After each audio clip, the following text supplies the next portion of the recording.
ಪ್ರಸಾದ ಅಂತೂ ರೋಡ್ ಉದ್ದಕ್ಕೂ ಪ್ರಸಾದ ಇದ್ದೇ ಇರ್ತಿತ್ತು. ಪ್ರಸಾದಕ್ಕಂತೂ ಏನೂ ಕೊರತೆ ಇರಲಿಲ್ಲ. ಈ ಸಲ ನಾ ಮರಗಾಲ್ ಹಾಕಿನಂತ ಹೇಳಿ ನನಗಂತೂ ಸ್ಪೆಷಲ್ ಟ್ರೀಟ್ ಮಾಡ್ತಿದ್ರು ಎಲ್ಲೇ ರೋಡ್ ಉದ್ದಕ್ಕೂ. ಮತ್ತು ನಾ ಏನಂತೀನಿ ಅದನ್ನು ಮಾಡಿಕೊಡ್ತಿದ್ರು ಎಕ್ಸ್ಟ್ರಾ.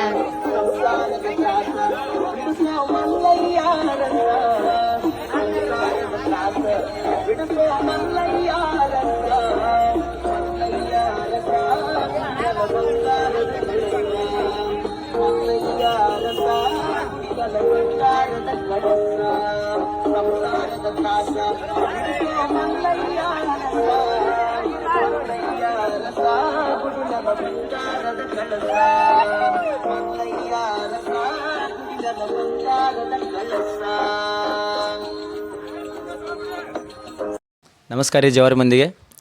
ಇವತ್ತು ಬಂದೀವಿ ರೀ ಅಮ್ಮಿನಗಡಕ್ಕೆ.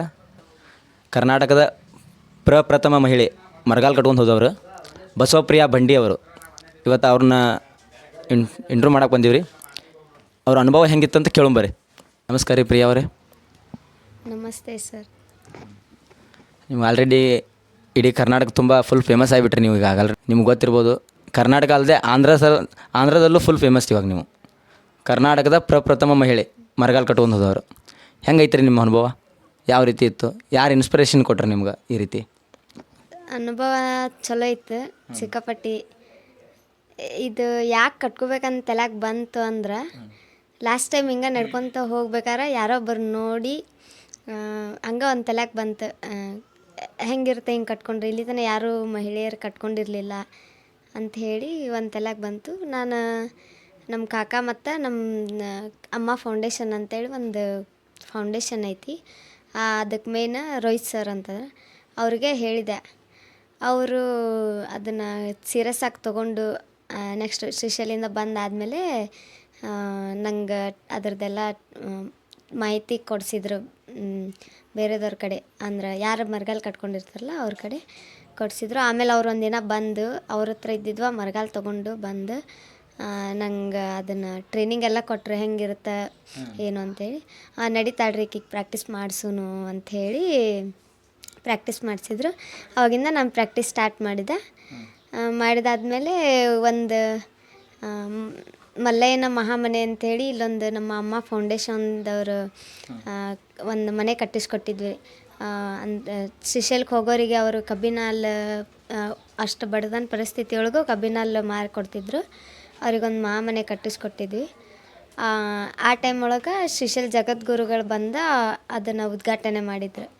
ಆ ಟೈಮ್ ಒಳಗೊಂದು ಕಟ್ಕೊಂಡಿದ್ದೆ.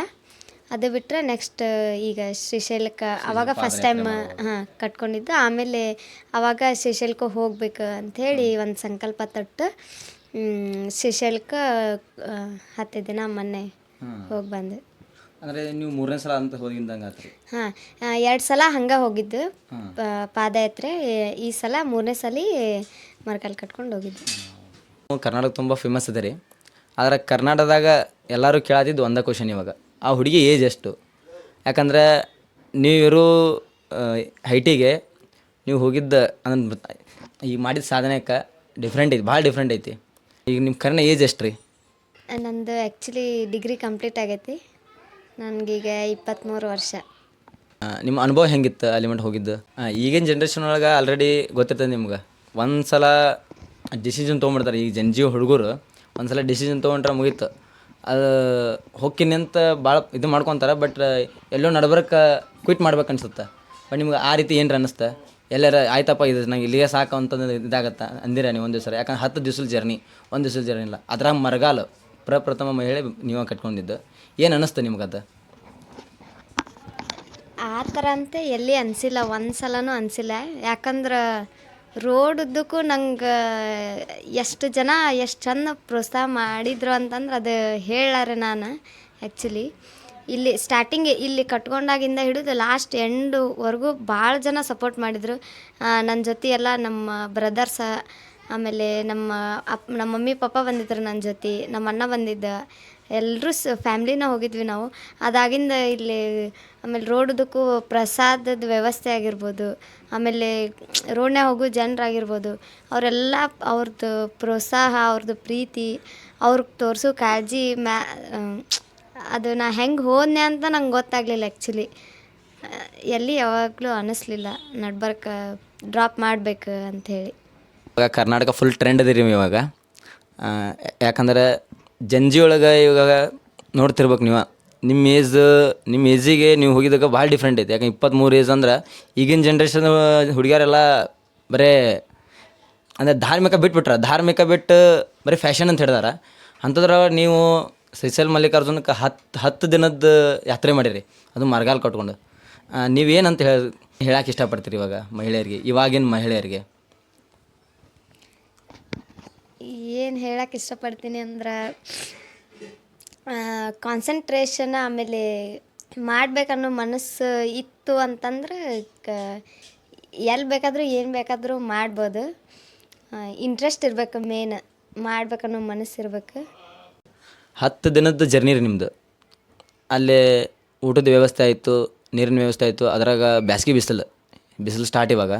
ಅದ್ರಾಗ ಮತ್ತು ಹೆಣ್ಮಕ್ಳೊಳಗೆ ಪರ್ಸ್ನಲ್ ಥಿಂಗ್ಸ್ ಅಂತ ಇರ್ತಾವೆ, ಅದನ್ನೆಲ್ಲ ಹೆಂಗೆ ಕ್ಯಾರಿ ಮಾಡಿದ್ರಿ ನೀವು? ಹೆಂಗೆ ಹೋದ್ರಿ? ಮತ್ತು ನಿಮ್ಮ ಬ್ಯಾಕ್ ಬೋನ್ ಅಂತ ಯಾರು ಇದ್ರ? ಆ್ಯಕ್ಚುಲಿ ಏನಂದ್ರೆ ನಮ್ದು ಅಮ್ಮ ಫೌಂಡೇಶನ್ ಅಂಥೇಳಿ ಒಂದು ಟ್ರಸ್ಟ್ ಐತಿ ಬೆಂಗಳೂರದ್ದು. ರೋಹಿತ್ ಕೆಂಪೇಗೌಡ ಸರ್ ಅಂತ ಅವರ ನಮಗೆಲ್ಲ ಸಪೋರ್ಟ್ ಇದಕ್ಕೆ ಹೋಗ್ಬೇಕಂಥೇಳಿ. ಅವ್ರ ಪ್ರತಿಯೊಂದೂ ಅವರು ಅರೇಂಜ್ ಮಾಡೋರು. ನಮ್ಮ ಈ ಸಲ ನಾ ಮರಗಾಲ್ ಕಟ್ಕೊಂಡು ಅಂದಿದ್ದಕ್ಕೆ ನನ್ನ ಜೊತೆಗೆ ಕಾರ್ ಬಿಟ್ಟು ನಮ್ಮ ಸಂಬಂಧ ಅಂತ ಒಂದು ಎಕ್ಸ್ಟ್ರಾ ಕಾರ್ ಕಳಿಸಿದ್ರು. ಆಮೇಲೆ ನನ್ನ ಜೊತೆ ನನ್ನ ತಮ್ಮನೂ ಹಾಕಿದ್ದ ಮರಗಾಲು, ಅವನು ಬಂದಿದ್ದ ನನಗೆ ಸಪೋರ್ಟಾಗಿ. ಆಮೇಲೆ ನಮ್ಗೆ ನೀರಿಂದು ಆಗಲಿ ಪ್ರಸಾದ ಅಂತೂ ರೋಡ್ ಉದ್ದಕ್ಕೂ ಪ್ರಸಾದ ಇದ್ದೇ ಇರ್ತಿತ್ತು. ಪ್ರಸಾದಕ್ಕಂತೂ ಏನೂ ಕೊರತೆ ಇರಲಿಲ್ಲ. ಈ ಸಲ ನಾ ಮರಗಾಲು ಹಾಕಿನಂತ ಹೇಳಿ ನನಗಂತೂ ಸ್ಪೆಷಲ್ ಟ್ರೀಟ್ ಮಾಡ್ತಿದ್ರು ಎಲ್ಲೇ ರೋಡ್ ಉದ್ದಕ್ಕೂ. ಮತ್ತು ನಾ ಏನಂತೀನಿ ಅದನ್ನು ಮಾಡಿಕೊಡ್ತಿದ್ರು ಎಕ್ಸ್ಟ್ರಾ ಅಲ್ಲೇ ಹೋದಾಗ. ಪ್ರಸಾದಕ್ಕಂತೂ ಕೊರತೆ ಇರಲಿಲ್ಲ. ಆಮೇಲೆ ನೀರಿಂದಾದರೂ ಅಷ್ಟೇ ಎಲ್ಲ ಇದನ್ನು ಮಾಡ್ತಿದ್ರು. ಆಮೇಲೆ ನಮ್ಮ ಸಂಬಂಧ ಅಂತ ನಮ್ಮ ಜೊತೆ ಗಾಡಿ ಎಲ್ಲ ಇರ್ತಿದ್ದು. ನಮ್ಗೆ ಕೆಳಗೆ ಕೊಡೋಕೆ ಆಗ್ತಿರಲ್ಲಲ್ಲ, ಸೊ ಹಿಂಗಾಗಿ ನಮ್ಮ ಜೊತೆನೇ ಒಂದು ಕಾರ್ ಅಂತ ಬಿಟ್ಟಿರ್ತಿದ್ರು. ಚೆನ್ನಾಗಿತ್ತು ಎಲ್ಲ. ಮತ್ತು ನೀವು ಇದು ಸ್ಟೇ ಹೆಂಗಿದ್ರಿ? ಎಲ್ಲಿ ಸ್ಟೇ ಇದ್ರಿ? ನಮ್ಮದು ಒಂದಿಷ್ಟು ಹಾಲ್ಟಿಂಗ್ ಪಾಯಿಂಟ್ಸ್ ಅಂತ ಇರ್ತವೆ, ಅಲ್ಲಿ ಹೋಗಿ ಸ್ಟೇ ಮಾಡ್ತೀವಿ. ಡೈಲಿ ನಾವು 40 ಬೇಡ 50 ಕಿಲೋಮೀಟ್ರ್ ನಡೆದು ಅಲ್ಲೇ ಸ್ಟೇ ಮಾಡ್ತಿದ್ವಿ. ಆಮೇಲೆ ಜಾಸ್ತಿ ನೈಟ್ ನಡೀತಿದ್ವಿ, ಬಿಸಿಲೊಳಗೆಲ್ಲ ನಡೀತಿರ್ಲಿಲ್ಲ. ಆಮೇಲೆ ರೆಸ್ಟಿಂಗ್ ಪಾಯಿಂಟ್ ಎಲ್ಲಿ ಮಾಡ್ತಿದ್ವಿ ಅಲ್ಲೆಲ್ಲ ಬಿಚ್ಚಿ ಮತ್ತು ವಾಪಸ್ಸು ಹೋಗ್ಬೇಕಾದ್ರೆ ಕಟ್ಕೊಂಡು ಹೋಗಿದ್ವಿ.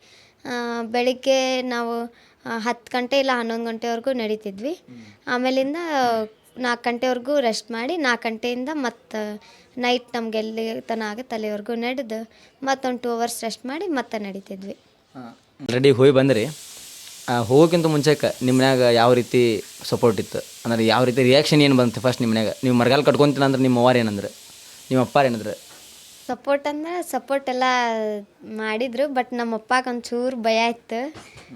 ದೇವ್ರ ಕೆಲಸ ಅಲ್ಲ, ಹೆಂಗೆ ಏನು ಮಾಡ್ತೀನೋ ಇಲ್ಲ ಅಂಥೇಳಿ. ಬಟ್ ಇದಕ್ಕೆಲ್ಲ ಮೇನ್ ಸಪೋರ್ಟ್ ಅಂದ್ರೆ ನಮ್ಮ ಕಾಕ ಮಂಜುನಾಥ್ ಬಂಡಿ ಅಂಥೇಳಿ. ಅವ್ರಿಗೆ ಫುಲ್ಲು ಕಾನ್ಫಿಡೆನ್ಸ್ ಇತ್ತು ನನ್ನ ಮೇಲೆ ಮಾಡ್ತೀನಿ ಅಂಥೇಳಿ. ಅವರೆಲ್ಲ ನಂಗೆ ಕರ್ಕೊಂಡೋಗಿ ಟ್ರೈನಿಂಗ್ ಕೊಡಿಸಿ ಎಲ್ಲ ಇದನ್ನು ಮಾಡಿದರು. ಆಮೇಲೆ ನಮ್ಮ ಪಪ್ಪ ಆಯ್ತು ನಡೀತಾಳಿಕೆ ಅಂಥೇಳಿ ಅವರು ಆಯ್ತು ಸರಿ ಅಂಥೇಳಿ ಹ್ಞೂ ಅಂತ ಇದನ್ನು ಮಾಡಿದರು. ಆವಾಗಿಂದ ನಮ್ಮದು ಇದು ಜರ್ನಿ ಸ್ಟಾರ್ಟ್ ಆಯ್ತು. ಮತ್ತು ನಿಮ್ಮ ಜೊತೆಯಾಗಿ ನಿಮ್ಮ ತಮ್ಮವ್ರು ಬಂದಿದ್ದ, ನಿಮ್ಮ ಅಣ್ಣವ್ರು ಬಂದಿದ್ದ? ಅವರು ನಮ್ಮ ತಮ್ಮ ಚಿನ್ಮಯ್ ಬಂಡಿ ಅಂಥೇಳಿ, ಅವನು ನನಗೆ ಫಸ್ಟ್ ಟೈಮ್ ನಾ ಕಟ್ಕೊಳತ್ತಿದ್ನಲ್ಲ, ನಂಗೆ ಸಪೋರ್ಟ್ ಆಗಿ ಅವನು ಕಟ್ಕೊಂಡು ನನ್ನ ಜೊತೆ ಅವನು 10 ದಿನ ಪಾದಯಾತ್ರೆ ಮಾಡಿದ. ಆಯ್ತು ಮೇಡಮ್. ಇವಾಗ ಆಲ್ರೆಡಿ ಕರ್ನಾಟಕ ತುಂಬೆಲ್ಲ ಸಪೋರ್ಟ್ ಐತಿ ನಿಮ್ಗೆ. ಮತ್ತು ಕರ್ನಾಟಕದ ಪ್ರಪ್ರಥಮ ಮರಗಾಲು ಮಹಿಳೆ ಅಂತಂದು ಬಿರುದು ಕೊಟ್ಬಿಟ್ಟದ ನಿಮ್ಗೆ. ಅದಕ್ಕೆಲ್ಲ ನೀವು ಏನು ಹೇಳಕ್ಕೆ ಇಷ್ಟಪಡ್ತೀವಿ ನಿಮ್ಮ ಸಪೋರ್ಟ್ ಮಾಡಿದವ್ರು ಇವಾಗ ಎಲ್ಲರಿಗೂ ಎಷ್ಟು ಥ್ಯಾಂಕ್ಸ್ ಹೇಳಿದ್ರು ಸಾಲಂಗಿಲ್ಲ. ಅಷ್ಟು ಜನ ಅಷ್ಟು ಚಂದ ಸಪೋರ್ಟ್ ಮಾಡಿದರು. ನಮ್ಮ ಕಾಕ ಮತ್ತು ನಮ್ಮ ರೋಹಿತ್ ಸರಿಂದ ಹಿಡಿದು ನಮ್ಮ ರಾಕೇಶ್ ಅಣ್ಣ ಆಗಿರ್ಬೋದು, ಆಮೇಲೆ ಪ್ರಶಾಂತ್, ನಮ್ಮ ಅಣ್ಣ, ಆಮೇಲೆ ಪ್ರಭು, ಆಮೇಲೆ ನಮ್ಮ ಡ್ರೈವರ್ ಅಣ್ಣಗಳು ಎಕ್ಸ್ಪೆಷಲಿ 4 ಜನ, ಶಂಕರ ಅಣ್ಣ, ಸಂತೋಷ್ ಅಣ್ಣ, ಆಮೇಲೆ ಗೋಪಾಲಣ್ಣ, ಮರಿಯಪ್ಪಣ್ಣ, ಸಂಗು ಅಣ್ಣ, ಅವ್ರ ಪಾತ್ರ ಅಂತೂ ಭಾಳ ಒಂದು ರಥಕ್ಕೆ ಸಾರಥಿ ಎಷ್ಟು ಇಂಪಾರ್ಟೆಂಟ್ ಅಷ್ಟು ನಮ್ಮ ಜರ್ನಿಗೂ ಆ 4 ಜನ ಡ್ರೈವರ್ಸ್ ಅನ್ನೋಗಳು ಇಂಪಾರ್ಟೆಂಟ್ ಆಗಿದ್ರು. ಆಮೇಲೆ ಎಲ್ಲರಿಗೂ ಎಷ್ಟು ಟ್ಯಾಂಕ್ಸ್ ಹೇಳಿದ್ರು ಸಾಲಂಗಿಲ್ಲ. ಎಲ್ಲರಿಗೂ ದೇವ್ರ ಆರೋಗ್ಯ ಐಶ್ವರ್ಯ ಕೊಟ್ಟು ಕಾಪಾಡಲಿ, ಎಲ್ಲರಿಗೂ ಚೆನ್ನಾಗಿಟ್ಟಿರಲಿ. ಎಲ್ಲರಿಗೂ ಧನ್ಯವಾದಗಳು. ಇವಾಗ ಬಂದಿರಿ ಎಲ್ಲ ತಗೋ ಸನ್ಮಾನ ಇರ್ತಾವೆ. ಇಂಥ ಟೈಮ್ನಾಗ ನಮಗೂ ಒಂದು ಟೈಮ್ ಕೊಟ್ಟು ಫ್ರೀ ಟೈಮ್ ಕೊಟ್ಟು ನಮ್ಗೆ ಇಂಟ್ರ್ಯೂ ಮಾಡೋಕೆ ಅನುಕೂಲ ಮಾಡಿಕೊಟ್ಟಿದ್ದಕ್ಕೆ ಥ್ಯಾಂಕ್ಸ್ ರೀ. ಅಲ್ಲಿಂದ ಬಂದು ಇಂಟ್ರ್ಯೂ ಮಾಡಿದ್ದಕ್ಕೆ ನಿಮಗೂ ಧನ್ಯವಾದಗಳು. ನಿಮ್ಮ ಇವ್ರ ಚಾನಲ್ ಜಂಜಿ ಲಾಗ್ ಎಲ್ಲರೂ ವಿಡಿಯೋಸ್ ಎಲ್ಲ ನೋಡಿರಿ, ಶೇರ್ ಮಾಡಿರಿ, ಸಬ್ಸ್ಕ್ರೈಬ್ ಮಾಡಿರಿ, ಲೈಕ್ ಮಾಡಿರಿ. Thank you.